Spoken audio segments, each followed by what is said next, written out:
మాకు రూమ్స్ కావాలండి. మే నెలకు ఆన్లైన్లో చూస్తే ఫుల్ అయిపోయాయి. ఆల్రెడీ 300 రూపాయల దర్శనం టికెట్లను బుక్ చేసుకున్నాము అని అడిగారండి.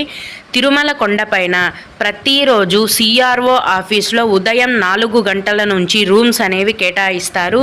ఈ రూమ్స్ని పొందాలంటే కూడా మీ యొక్క ఆధార్ కార్డు అనేది ఖచ్చితంగా ఉండాలండి. ఉదయం 4 గంటల నుంచి కొండపైన సిఆర్ఓ ఆఫీస్లో రూమ్స్ని కేటాయించడం మొదలు పెట్టగానే భక్తుల యొక్క రద్దీని బట్టి మధ్యాహ్నం లోపే రూమ్స్ అనేవి ఫుల్ అయిపోతాయి. అలాగే ఎలక్షన్ కోడ్ వచ్చాక రికమెండేషన్ లెటర్స్ శనివారం రోజున యాక్సెప్ట్ చేస్తారా అని అడిగారండి.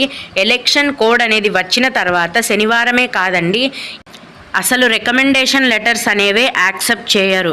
ఎలక్షన్ కోడ్ వచ్చిన తర్వాత ఎటువంటి రికమెండేషన్ లెటర్స్ని కూడా టీటీడీ వారు స్వీకరించరు. భక్తులు ఈ విషయాన్ని గమనించాలి. అలాగే శ్రీవారి దివ్యానుగ్రహ హోమం ఏప్రిల్ కోటా ఎప్పుడు విడుదల